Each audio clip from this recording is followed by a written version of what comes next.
بسم الله الرحمن الرحيم ياسين والقرآن الحكيم إنك لمن المرسلين على صراط مستقيم تنزيل العزيز الرحيم لتنذر قوما ما أنذر آباؤهم فهم غافلون لقد حق القول على أكثرهم فهم لا يؤمنون إنا جعلنا في أعناقهم مغلالا فهي إلى الأذقان فهم مقمحون وجعلنا من بين أيديهم سدا ومن خلفهم سدا فأغشيناهم فهم لا يبصرون وسواء عليهم أأنذرتهم أم لم تنذرهم لا يؤمنون إنما تنذر من اتبع الذكر وخشي الرحمن بالغيب فبشره بمغفرة وأجر كريم إنا نحن نحيي الموتى ونكتب ما قدموا وآثارهم وكل شيء أحصيناه في إمام مبين واضرب لهم مثلا أصحاب القرية إذ جاءها المرسلون إذ أرسلنا إليهم اثنين فكذبوهما فعززنا بثالث فقالوا إنا إليكم مرسلون قالوا ما أنتم إلا بشر مثلنا وما أنزل الرحمن من شيء إن أنتم إلا تكذبون قالوا ربنا يعلم إنا إليكم لمرسلون وما علينا إلا البلاغ المبين قالوا إنا تطيرنا بكم لئن لم تنتهوا لنرجمنكم وليمسنكم منا عذاب أليم قالوا طائركم معكم أئن ذكرتم بل أنتم قوم مسرفون وجاء من أقصى المدينة رجل يسعى قال يا قوم اتبعوا المرسلين اتبعوا من لا يسألكم أجرا وهم مهتدون وما لي لا أعبد الذي فطرني وإليه ترجعون أأتخذ من دونه آلهة إن يردني الرحمن بدر لا تغن عني شفاعتهم شيئا ولا ينقذون إني إذا لفي ضلال مبين إني آمنت بربكم فاسمعون قيل ادخل الجنة قال يا ليت قومي يعلمون بما غفر لي ربي وجعلني من المكرمين وما أنزلنا على قومه من بعده من جند من السماء وما كنا منزلين إن كانت إلا صيحة واحدة فإذا هم خامدون يا حسرة على العباد ما يأتيهم من رسول إلا كانوا به يستهزئون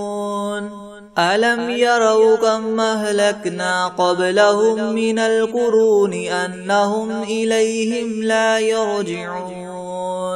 وإن كل لما جميع لدينا محضرون وآية لهم الأرض الميتة أحييناها وأخرجنا منها حبا فمنه يأكلون وجعلنا فيها جنات من نخيل وأعناب وفجرنا فيها من العيون ليأكلوا من ثمره الثمره وما عملته أيديهم أفلا يشكرون سبحان الذي خلق الأزواج كلها مما تنبت الأرض ومن أنفسهم ومما لا يعلمون وآية لهم الليل نسلخ منه النهار فإذا هم مظلمون والشمس تجري لمستقر لها ذلك تقدير العزيز العليم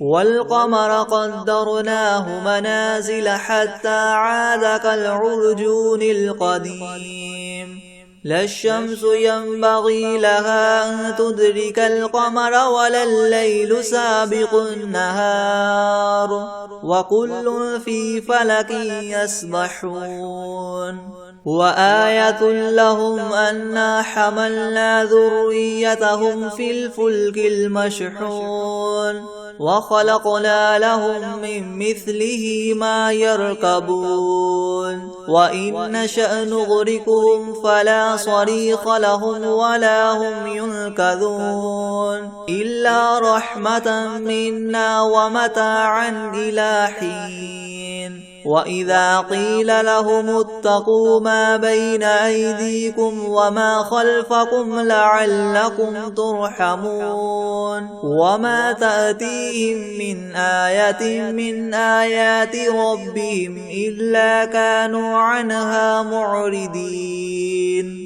وإذا قيل لهم انفقوا مما رزقكم الله قال الذين كفروا للذين آمنوا ونطعم من لو يشاء الله وطعمه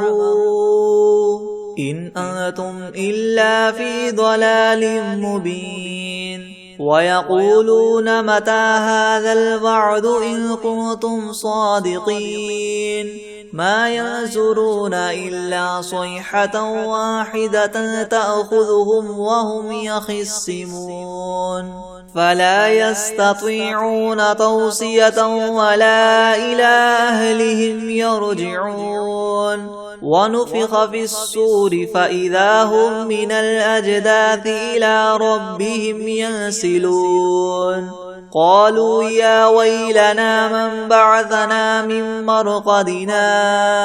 هذا ما وعد الرحمن وصدق المرسلون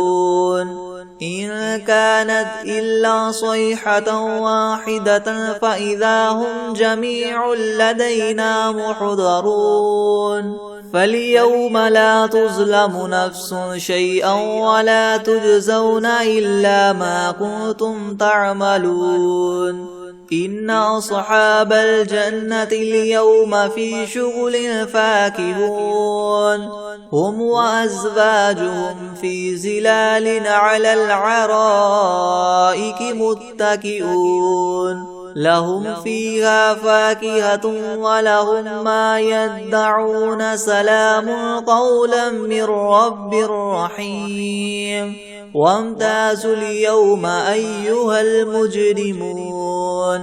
ألم أعهد إليكم يا بني آدم ألا تعبدوا الشيطان إنه لكم عدو مبين وأن اعبدوني هذا صراط مستقيم ولقد أضل منكم جبلا كثيرا أفلم تكونوا تعقلون هذه جهنم التي كنتم توعدون اصلوها اليوم بما كنتم تكفرون اليوم نختم على أفواههم وتكلمنا أيديهم وتشهد أرجلهم بما كانوا يكسبون ولو نشاء لطمسنا على أعينهم فاستبقوا الصراط فأنى يبصرون ولو نشاء لمسخناهم على مكانتهم فما استطاعوا مضيا ولا يرجعون ومن نعمره ننكسه في الخلق أفلا يعقلون وما علمناه الشعر وما ينبغي له إن هو إلا ذكر وقرآن مبين لينذر من كان حيا ويحق القول على الكافرين أولم يروا أنا خلقنا لهم مما عملت أيدينا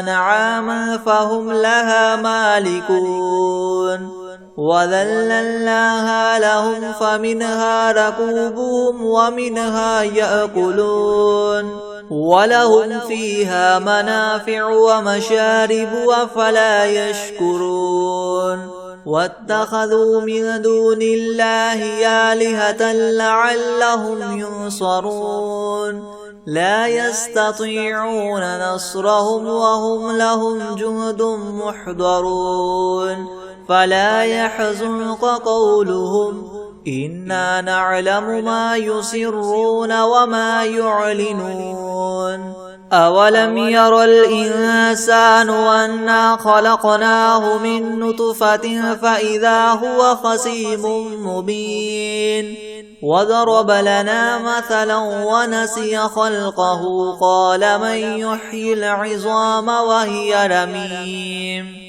قل يحييها الذي ينشأها أول مرة وهو بكل خلق عليم الذي جعل لكم من الشجر الأخضر نارا فإذا أنتم منه توقدون أوليس الذي خلق السماوات والأرض بقادر على أن يخلق مثلهم بلى وهو الخلاق العليم إنما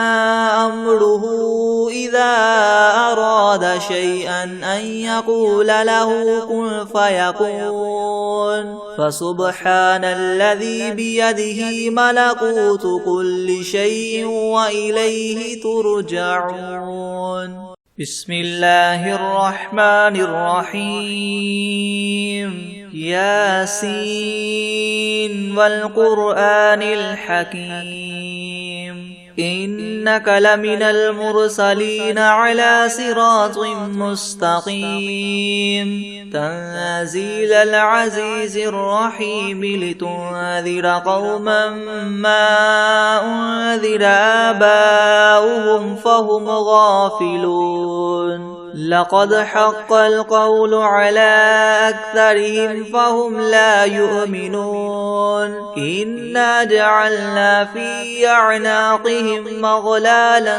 فهي إلى الأذقان فهم مقمحون وجعلنا من بين أيديهم سدا ومن خلفهم سدا فأغشيناهم فهم لا يبصرون وسواء عليهم أأنذرتهم أم لم تنذرهم لا يؤمنون إنما تنذر من اتبع الذكر وخشي الرحمن بالغيب فبشره بمغفرة وأجر كريم إنا نحن نحيي الموتى ونكتب ما قدموا وآثارهم وكل شيء أحصيناه في إمام مبين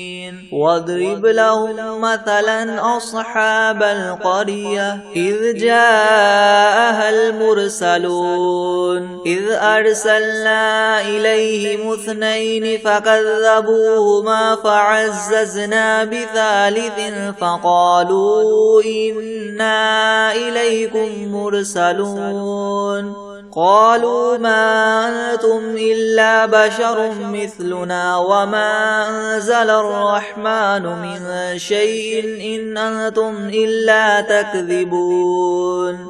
قالوا ربنا يعلم إنا إليكم لمرسلون وما علينا إلا البلاغ المبين قالوا إنا تطيرنا بكم لئن لم تنتهوا لنرجمنكم وليمسنكم منا عذاب أليم قالوا طائركم معكم أئن ذكرتم بل أنتم قوم مسرفون وجاء من أقصى المدينة رجل يسعى قال يا قوم اتبعوا المرسلين اتبعوا من لا يسألكم أجرا وهم مهتدون وما لي لا أعبد الذي فطرني وإليه ترجعون أأتخذ من دونه آلهة إن يردني الرحمن بضر لا تغن عني شفاعتهم شيئا ولا ينقذون إني إذا لفي ضلال مبين إني آمنت بربكم فاسمعون قيل ادخل الجنة قال يا ليت قومي يعلمون بما غفر لي ربي وجعلني من المكرمين وما أنزلنا على قومه من بعده من جند من السماء وما كنا منزلين إن كانت إلا صيحة واحدة فإذا هم خامدون يا حسرة على العباد ما يأتيهم من رسول إلا كانوا به يستهزئون ألم يروا كم أهلكنا قبلهم من القرون أنهم إليهم لا يرجعون وإن كل لما جميع لدينا محضرون وآية لهم الأرض الميتة أحييناها وأخرجنا منها حبا فمنه يأكلون وجعلنا فيها جنات من نخيل وأعناب وفجرنا فيها من العيون ليأكلوا من ثمره وما عملته أيديهم أفلا يشكرون سبحان الذي خلق الأزواج كلها مما تنبت الأرض ومن أنفسهم ومما لا يعلمون وآية لهم الليل نسلخ منه النهار فإذا هم مظلمون والشمس تجري لمستقر لها ذلك تقدير العزيز العليم والقمر قدرناه منازل حتى عاد كالعرجون القديم لا الشمس ينبغي لها أن تدرك القمر ولا الليل سابق النهار وكل في فلك يسبحون وآية لهم أنا حملنا ذريتهم في الفلك المشحون وخلقنا لهم من مثله ما يركبون وإن نشأ نغرقهم فلا صريخ لهم ولا هم ينقذون إلا رحمة منا ومتاعا إلى حين وإذا قيل لهم اتقوا ما بين أيديكم وما خلفكم لعلكم ترحمون وما تأتيهم من آية من آيات ربهم إلا كانوا عنها معرضين وإذا قيل لهم انفقوا مما رزقكم الله قال الذين كفروا للذين آمنوا ونطعم من لو يشاء الله وطعمه إن أنتم إلا في ضلال مبين ويقولون متى هذا الوعد إن كنتم صادقين ما ينظرون إلا صيحة واحدة تأخذهم وهم يخصمون فلا يستطيعون توصية ولا إلى أهلهم يرجعون ونفخ في الصور فإذا هم من الأجداث إلى ربهم ينسلون قالوا يا ويلنا من بعثنا من مرقدنا هذا ما وعد الرحمن وصدق المرسلون إن كانت إلا صيحة واحدة فإذا هم جميع لدينا محضرون فاليوم لا تظلم نفس شيئا ولا تجزون إلا ما كنتم تعملون إن أصحاب الجنة اليوم في شغل فاكهون هم وأزواجهم في زلال على العرائك متكئون لهم فيها فاكهة ولهم ما يدعون سلام قولا من رب رحيم وامتازوا اليوم أيها المجرمون ألم أعهد إليكم يا بني آدم ألا تعبدوا الشيطان إنه لكم عدو مبين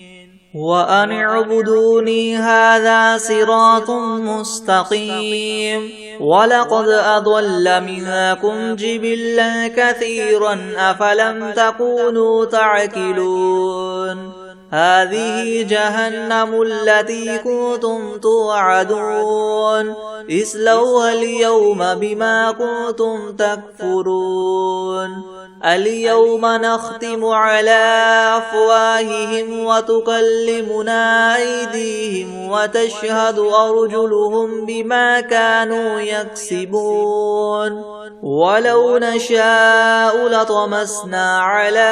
أعينهم فاستبقوا الصراط فأنى يبصرون ولو نشاء لمسخناهم على مكانتهم فما استطاعوا مضيا ولا يرجعون ومن نعمره ننكسه في الخلق أفلا يعقلون وما علمناه الشعر وما ينبغي له إن هو إلا ذكر وقرآن مبين لينذر من كان حيا ويحق القول على الكافرين أولم يروا أنا خلقنا لهم مما عملت أيدينا أنعاما فهم لها مالكون وذللناها لهم فمنها ركوبهم ومنها يأكلون ولهم فيها منافع ومشارب أفلا يشكرون واتخذوا من دون الله آلهة لعلهم ينصرون لا يستطيعون نصرهم وهم لهم جند محضرون فلا يحزنك قولهم إنا نعلم ما يسرون وما يعلنون أولم ير الإنسان أنا خلقناه من نطفة فإذا هو خصيم مبين وضرب لنا مثلا ونسي خلقه قال من يحيي العظام وهي رميم قل يحييها الذي ينشأها أول مرة وهو بكل خلق عليم الذي جعل لكم من الشجر الأخضر نارا فإذا أنتم منه توقدون أوليس الذي خلق السماوات والأرض بقادر على أن يخلق مثلهم بلى وهو الخلاق العليم إنما أمره إذا أراد شيئا أن يقول له كن فيكون فسبحان الذي بيده ملكوت كل شيء وإليه ترجعون. بسم الله الرحمن الرحيم ياسين والقرآن الحكيم إنك لمن المرسلين على صراط مستقيم تنزيل العزيز الرحيم لتنذر قوما ما أنذر آباؤهم فهم غافلون لقد حق القول على أكثرهم فهم لا يؤمنون إنا جعلنا في أعناقهم مغلالا فهي إلى الأذقان فهم مقمحون وجعلنا من بين أيديهم سدا ومن خلفهم سدا فأغشيناهم فهم لا يبصرون وسواء عليهم أأنذرتهم أم لم تنذرهم لا يؤمنون إنما تنذر من اتبع الذكر وخشي الرحمن بالغيب فبشره بمغفرة وأجر كريم إنا نحن نحيي الموتى ونكتب ما قدموا وآثارهم وكل شيء أحصيناه في إمام مبين واضرب لهم مثلا أصحاب القرية إذ جاءها المرسلون إذ أرسلنا إليهم 2 فكذبوهما فعززنا بثالث فقالوا إنا إليكم مرسلون قالوا ما أنتم إلا بشر مثلنا وما أنزل الرحمن من شيء إن أنتم إلا تكذبون قالوا ربنا يعلم إنا إليكم لمرسلون وما علينا إلا البلاغ المبين قالوا إنا تطيرنا بكم لئن لم تنتهوا لنرجمنكم وليمسنكم منا عذاب أليم قالوا طائركم معكم أئن ذكرتم بل أنتم قوم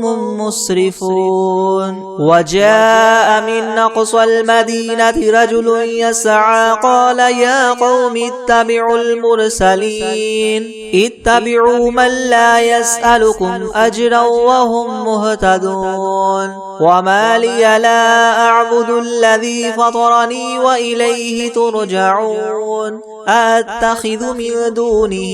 آلهة إن يردني الرحمن بضر لا تغن عني شفاعتهم شيئا ولا ينقذون إني إذا لفي ضلال مبين إني آمنت بربكم فاسمعون قيل ادخل الجنة قال يا ليت قومي يعلمون بما غفر لي ربي وجعلني من المكرمين وما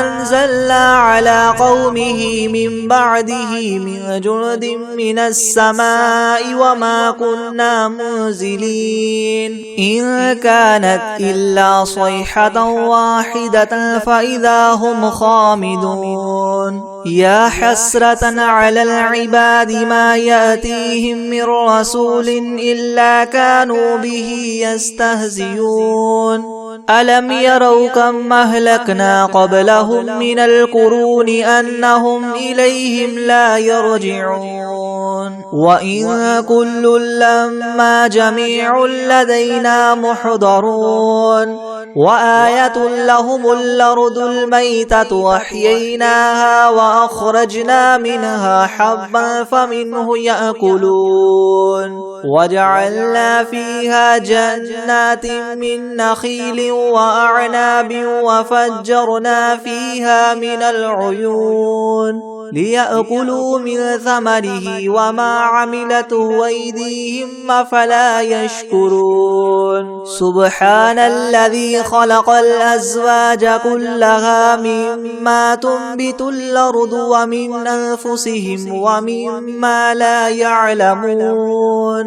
وآية لهم الليل نسلخ منه النهار فإذا هم مظلمون والشمس تجري لمستقر لها ذلك تقدير العزيز العليم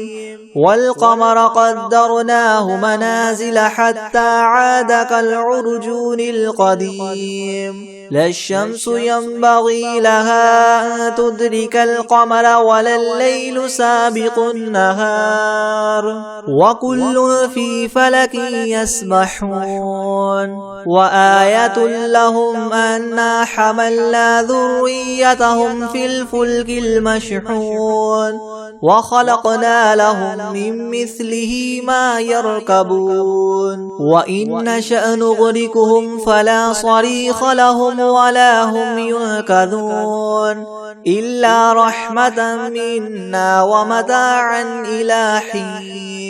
وإذا قيل لهم اتقوا ما بين أيديكم وما خلفكم لعلكم ترحمون وما تأتيهم من آية من آيات ربهم إلا كانوا عنها معرضين وإذا قيل لهم انفقوا مما رزقكم الله قال الذين كفروا للذين آمنوا أنطعم من لو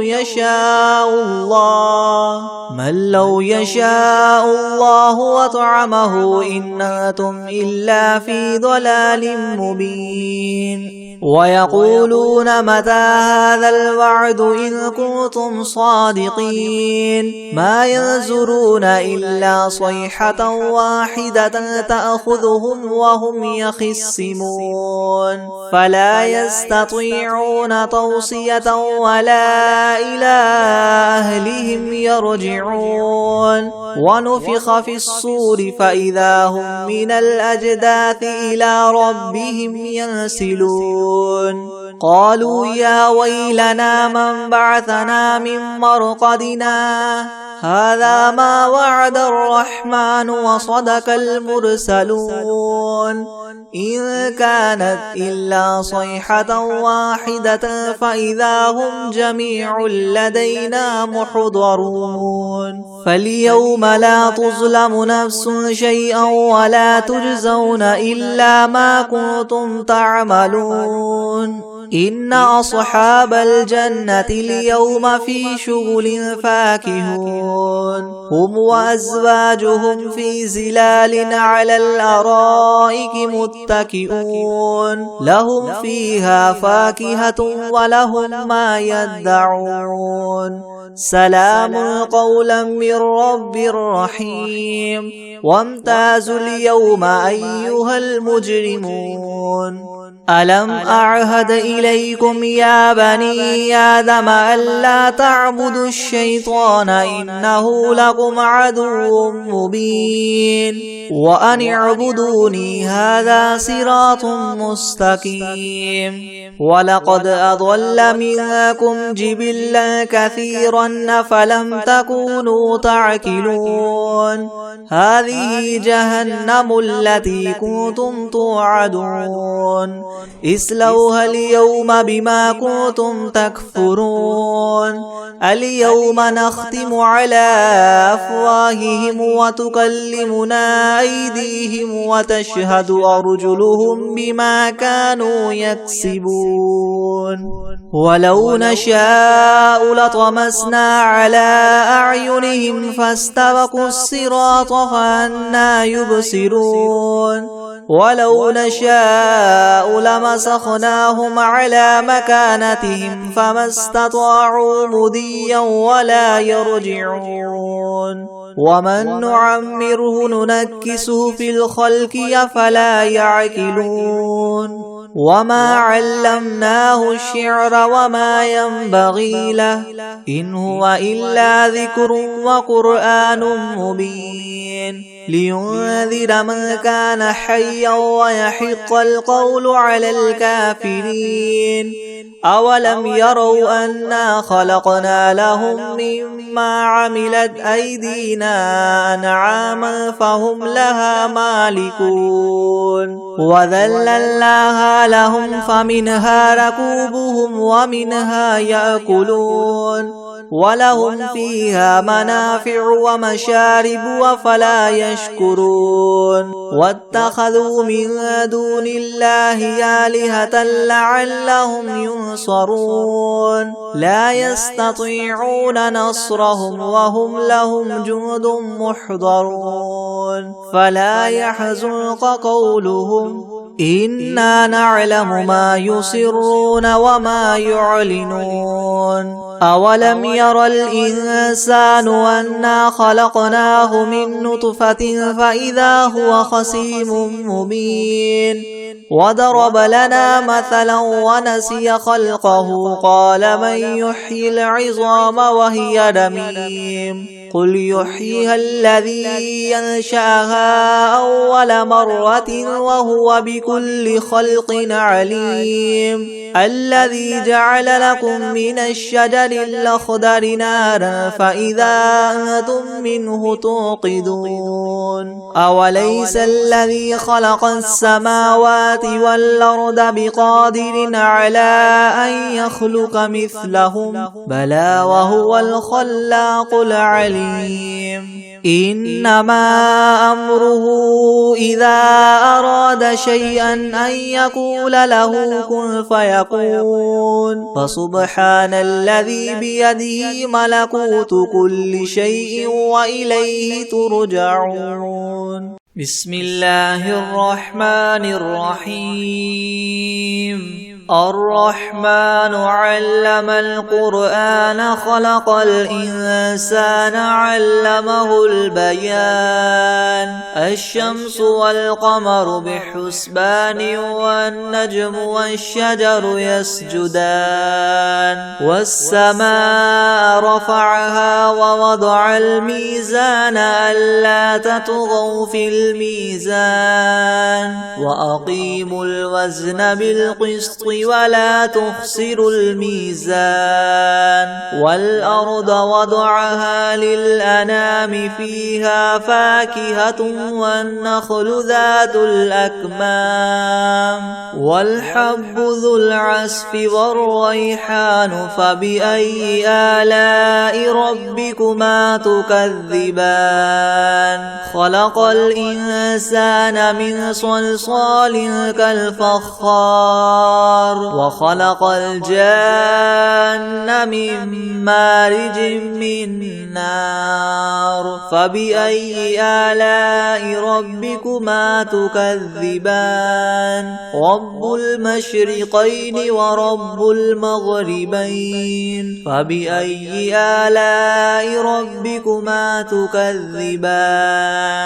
مرج البحرين يلتقيان بينهما برزخ لا يبغيان فبأي آلاء ربكما تكذبان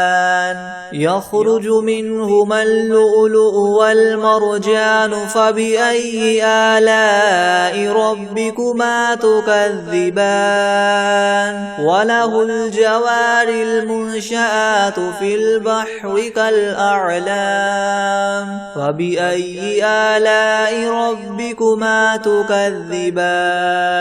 كل من عليها فان ويبقى وجه ربك ذو الجلال والإكرام فبأي آلاء ربكما تكذبان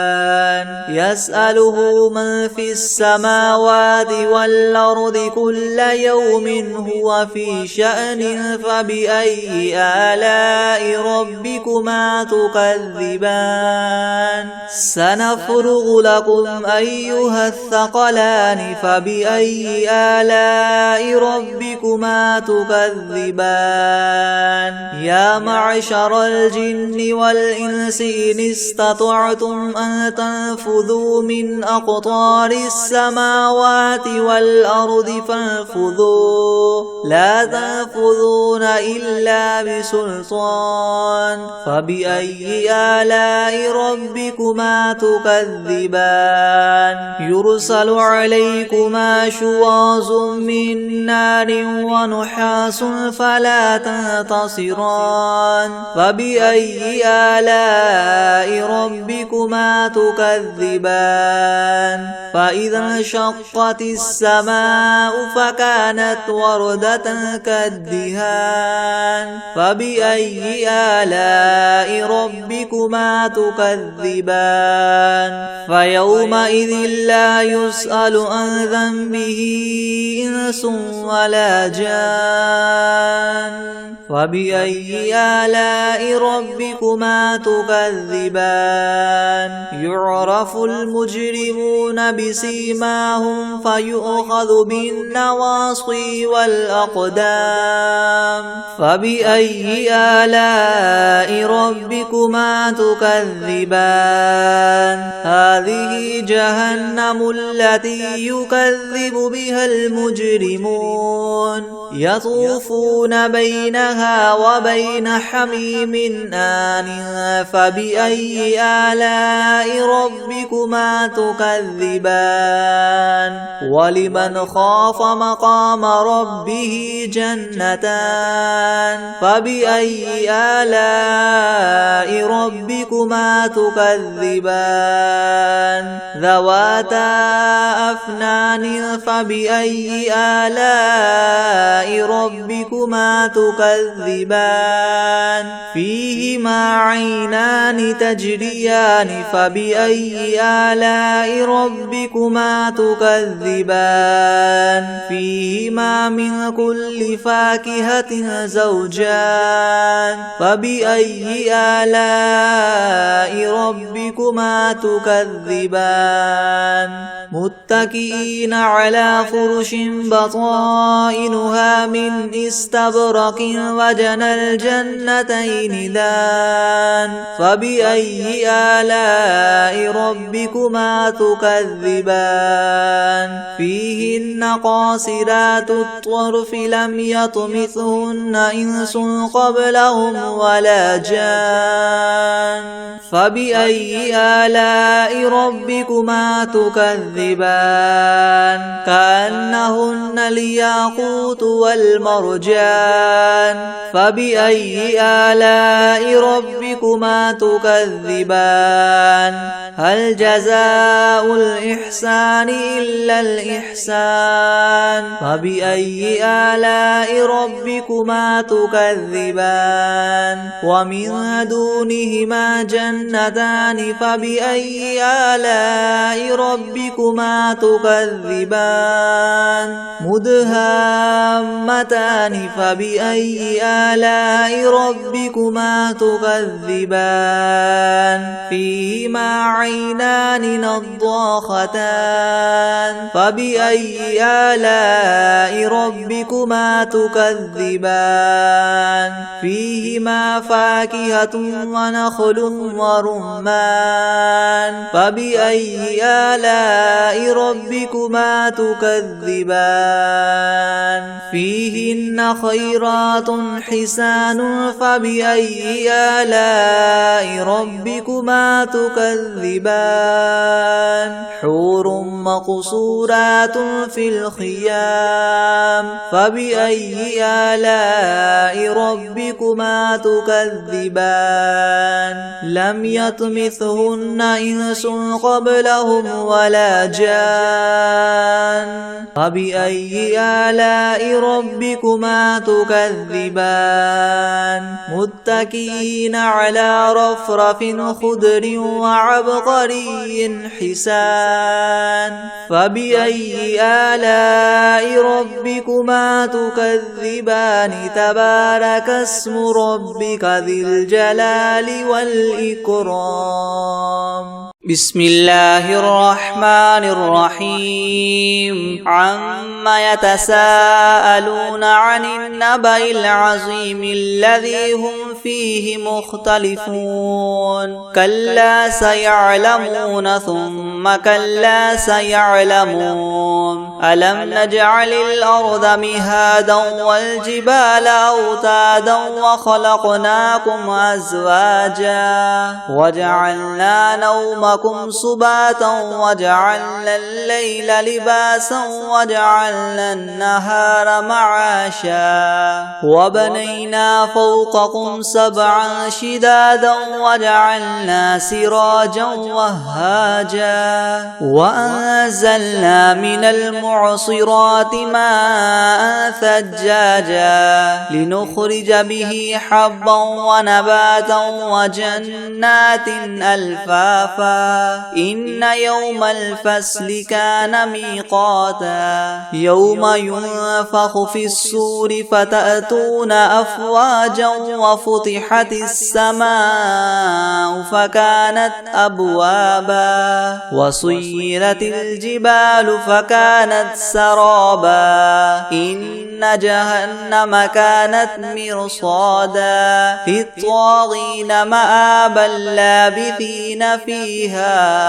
أحقابا لا يذوقون فيها بردا ولا شرابا إلا حميما وغساقا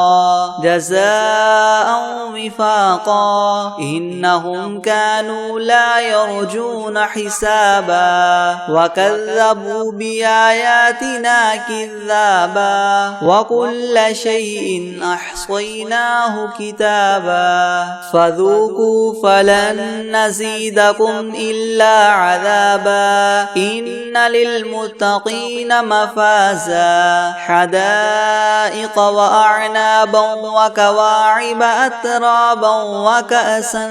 دهاقا لا يسمعون فيها لغوا ولا كذابا جزاء من ربك عطاء حسابا رب السماوات والأرض وما بينهما الرحمن لا يملكون منه خطابا يوم يقوم الروح والملائكة صفا لا يتكلمون إلا من أذن له الرحمن وقال صوابا ذلك اليوم الحق فمن شاء اتخذ إلى ربه مآبا إنا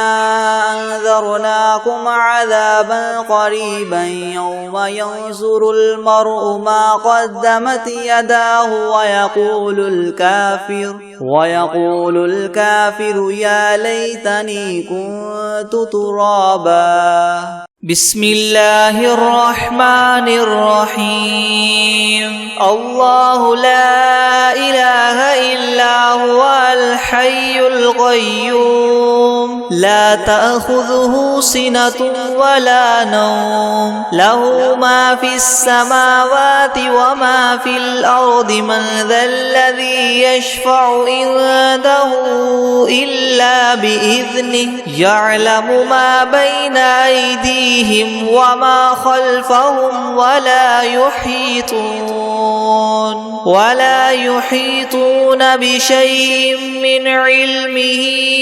إلا بما شاء وسع كرسيه السماوات والأرض ولا يؤوده حفظهما وهو العلي العظيم